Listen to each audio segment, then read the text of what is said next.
आइए next question करते हैं कूलम्ब्स लॉ पर। क्वेश्चन है, two similarly equally charged identical metal spheres A and B repel each other with a force of 2 × 10⁻⁻5 Newton. दो आपके पास similar charge हैं A and B, ये आपको दिया गया है। एक चार्ज है आपके पास A और दूसरा चार्ज है B, ठीक है। Repel each other with a force of 2 × 10⁻⁵ Newton. ये जो फोर्स लग रहा है, सिमिलर चार्जेज हैं, इसका मतलब रिपल्सिव फोर्स लगेगा। ये इसको इधर पुश करेगा, मान लेते हैं F फोर्स से, और ये इसको इधर पुश करेगा। आप लिखना चाहे ऐसा भी लिख सकते हैं, force on B due to A इधर लगेगा और force on A due to B इधर लगेगा, ठीक है।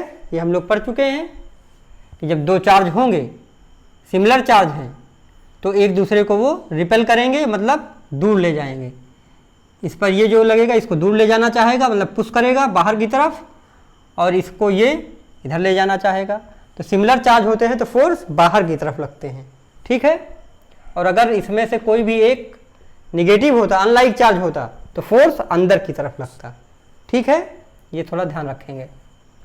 अब यहाँ पर आपको दिया गया है कि जो ये फोर्स है, चलिए हम मैग्नीट्यूड ही लिख रहे हैं, force on B due to A equal to force on A due to B। अगर चाहे तो आप यहाँ वेक्टर भी लगा सकते हैं, और यहाँ फिर तब हमको मैग्नीट्यूड लिखना पड़ेगा, इक्वल टू F, ठीक है। बराबर फोर्स लगेगा, और इसकी वैल्यू दी गई है आपको 2 × 10⁻⁵ न्यूटन, ठीक है। अब कह रहा है क्वेश्चन में, a third identical uncharged sphere C is touch to A। फिर एक अनचार्ज स्फीयर C है, वो A से टच कराया गया, और A और B पर चार्ज क्या है, सिमिलर है। चलिए हम मान लेते हैं QA, इस पर चार्ज है Q, और कामा QB, B पर भी चार्ज है Q, क्योंकि सिमिलर चार्ज है, इक्वली चार्ज है, इक्वल चार्ज है। अब कह रहा है कि जो A को, जो हमारा A है स्फीयर, देखिए यहाँ पर क्वेश्चन में, a third identical uncharged sphere C is touch to A। एक C हमारा अनचार्ज स्फीयर है, मतलब इस पर चार्ज 0 है। चलिए QC, इस पर चार्ज क्या है, 0, और QA, इस पर क्या चार्ज है, Q। इसको टच कराया गया। अब हम लोग चार्जिंग बाई कंडक्शन में पढ़े थे, अगर किसी आइडेंटिकल स्फीयर को हम अगर टच कराएंगे तो चार्ज इक्वली रिडिस्ट्रीब्यूट हो जाएंगे। कहने का मतलब यहाँ पर क्या होगा, Q + 0/2, मतलब Q/2। कहने का मतलब A पर भी जो चार्ज आएगा वो आएगा Q/2, और C पर जो स्फीयर पर चार्ज आएगा वो आएगा Q/2। ये बात समझ में आ गई। अब कह रहा है, then placed at the mid point between A and B। फिर A और B के मिड पॉइंट पर इस किसको रखा गया है, C को। क्वेश्चन देखिए, a third identical uncharged sphere C is touch to A, then placed at the mid point between A and B। फिर A और B के मिड पॉइंट पर उसको प्लेस कर दिया गया है। चलिए यहाँ पर डिस्टेंस हम मान लेते हैं R है। अब क्वेश्चन क्या बन गया हमारा, ये A है और ये हमारा क्या है, B है, ठीक। अब कह रहा है जो C हमारा स्फीयर है उसको A और B के मिड पे रख दिया गया, मतलब ये डिस्टेंस हमारी हो गई R/2, इसके सेंटर टू सेंटर, और यहाँ से हो गई ये भी R/2, ठीक है। और चार्ज की क्या पोजीशन बनी, अब A पर क्या चार्ज हो गया है इस समय, Q/2। A पर चार्ज है हमारा Q/2, और ये C, इसको हम ला के यहाँ प्लेस किए हैं। C पर भी क्या चार्ज है, Q/2, और B पर क्या चार्ज बन रहा है, B पर चार्ज चेंज नहीं हुआ है, क्योंकि इसे C को टच नहीं कराया गया है। तो B पर चार्ज क्या है, Q, ठीक है। अब चलिए फोर्स को जरा देखिए, दिमाग लगाइए।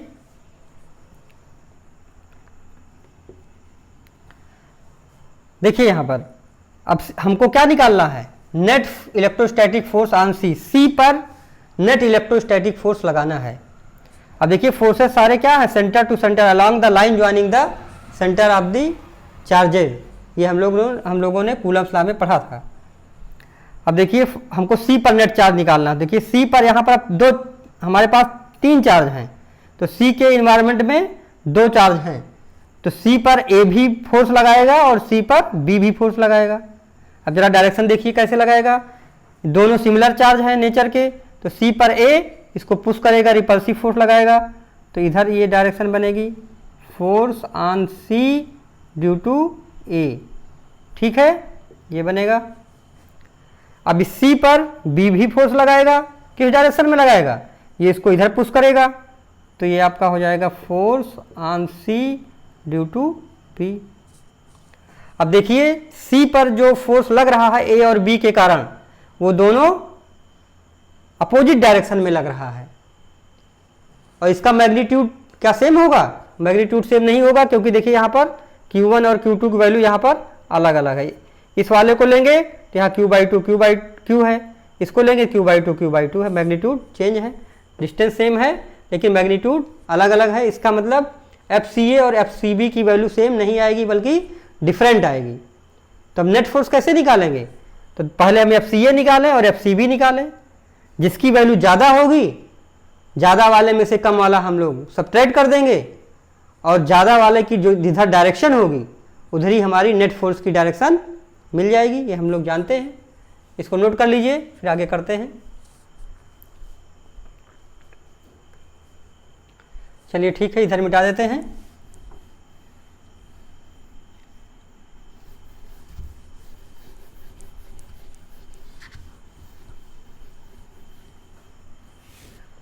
चलिए देखिए अब हम निकालते हैं force on C due to ए।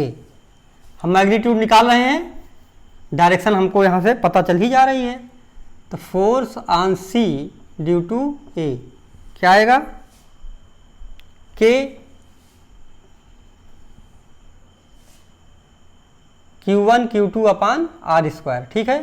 तो के Q1 की वैल्यू क्या है, देखिए यहाँ पर force on C due to A, C के कारण, सी पर ए के कारण फोर्स क्या लग रहा है, force on C due to A का मतलब ये दोनों चार्ज फार्मूले में इंक्लूड होंगे। तो force on C due to A क्या होगा, के Q1 Q/2 है, Q2 ये भी Q/2 है, अपान आर स्क्वायर। यहाँ आर की वैल्यू क्या है, R/2, ये है हमारा R/2 का स्क्वायर। इसको अगर सॉल्व करेंगे आप तो क्या आ जाएगा, ये के Q² अपान 4, और ये आ जाएगा R स्क्वायर, और ये 4 ऊपर चला जाएगा, तो 4 से 4 कैंसिल हो जाएगा। तो यहाँ पर आ गया force on C due to A equal to k Q² upon R square, ठीक है। ये वैल्यू हमारी आ गई force on C due to A. चलिए इसको क्वेश्चन 1 बना देते हैं। अब हमारा नेक्स्ट वर्क क्या है, force on C due to B. चलिए निकालिए इसको भी, इसकी डायरेक्शन लिख दीजिए, क्योंकि फोर्स वेक्टर क्वांटिटी है, हमने मैग्नीट्यूड निकाला है, इसकी डायरेक्शन चलिए यहीं लिख देते हैं। बताइए डायरेक्शन क्या होगी, force on C due to A, ये इसको इधर रिपेल कर रहा है, इस डायरेक्शन में लग रहा है, मतलब कि ए से सी की तरफ, तो अलोंग ए सी, ठीक है। चलिए हम लोग निकाल लेते हैं force on C due to B. तो force on C due to B, अब की बार ये दोनों चार्जेज हमारे इंक्लूड होंगे फार्मूले में। चलिए तो के Q1 Q/2, Q2 Q, ठीक है, अपान डिस्टेंस क्या है, force on C due to B निकाला जा रहा था, डिस्टेंस क्या है यहाँ पर देखिए R/2, तो R/2 का स्क्वायर। चलिए इसको सॉल्व कर लीजिए। क्या आएगा, के क्यू स्क्वायर अपान 2, इसको सॉल्व करेंगे तो क्या आएगा, आर स्क्वायर अपान 4, इसको काट देंगे आप तो force on C due to B, 2 से यहाँ पर ये कट जाएगा तो 2 आ जाएगा यहाँ पर, इसको काट देंगे तो क्या आएगा यहाँ पर 2, तो आ जाएगा ये 2 k q square upon r square. इसकी डायरेक्शन बताइए, force on C due to B, तो सी पर बी किधर फोर्स लगा रहा है, सी पर बी, देखिए इस डायरेक्शन में, इसको सिमिलर चार्ज है तो इसको पुश करेगा तो along B C, along B C इधर फोर्स हमारा लगेगा। ठीक है, नोट कर लीजिए इतना, फिर इसको देखते हैं।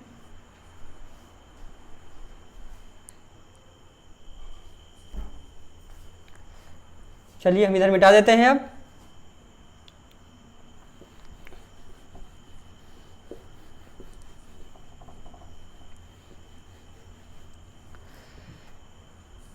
अब हमें नेट फोर्स निकालना है, तो नेट फोर्स हमने क्या देखा था, फोर्स दोनों अपोजिट डायरेक्शन में थे, तो हमें बड़े वाले में से छोटे वाला घटाना पड़ेगा। फिर से यहाँ फिगर चाहे बना लीजिए एक बार, आपका था ये ए,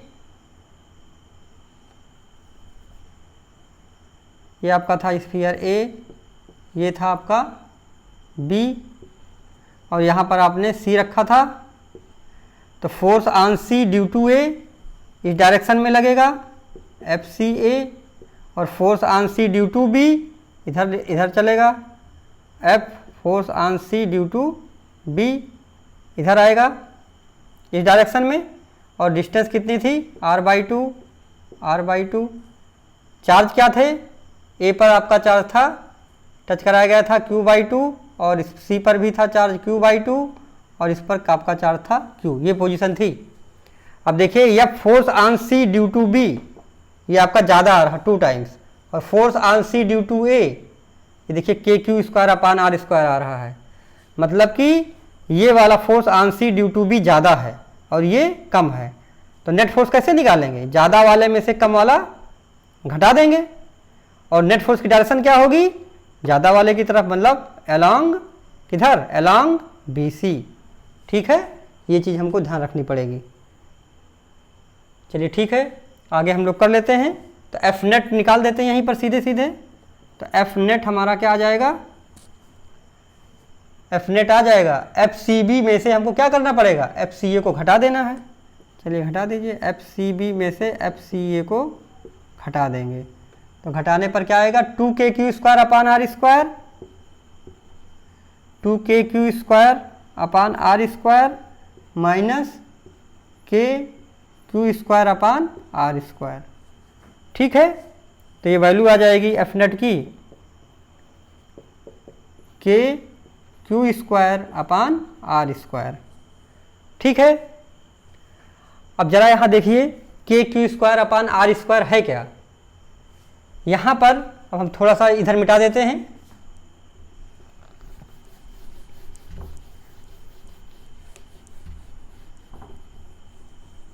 यहाँ देखिए जब हम लोगों ने यहाँ निकाला था f की वैल्यू 2 × 10⁻⁵, अब अगर यहीं से इसको हम सिंपली बहुत आसानी से आपकी वैल्यू सॉल्व हो जाएगी, तो f की वैल्यू जरा यहाँ निकाल लीजिए। f की वैल्यू क्या आएगी, k q A into q B upon distance यहाँ क्या थी, ये क्यू ए था, ये क्यू बी था, डिस्टेंस क्या था r, तो r का स्क्वायर, यही हमारा f था।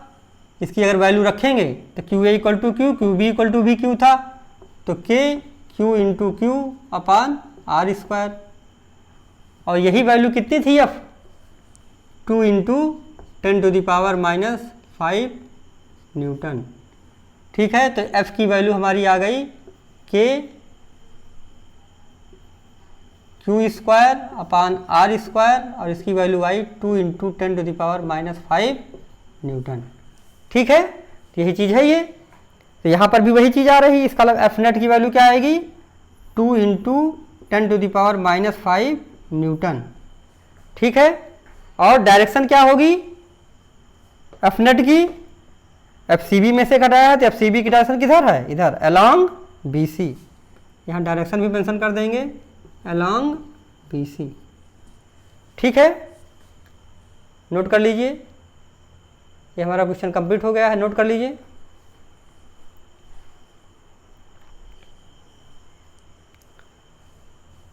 तो हम लोगों ने ये क्वेश्चन आज और किया। अब ऐसे ही हम लगातार आपको क्वेश्चन कराते जाएंगे, थ्योरी की क्लास आपको अलग से देते जाएंगे और न्यूमेरिकल के लिए एक एक न्यूमेरिकल का वीडियो आपको अलग से बनाते हुए देते जाएंगे, जिससे आपका थ्योरी और न्यूमेरिकल साथ साथ चलता रहे और आपकी तैयारी अच्छे से होती रहे। Okay, thank you.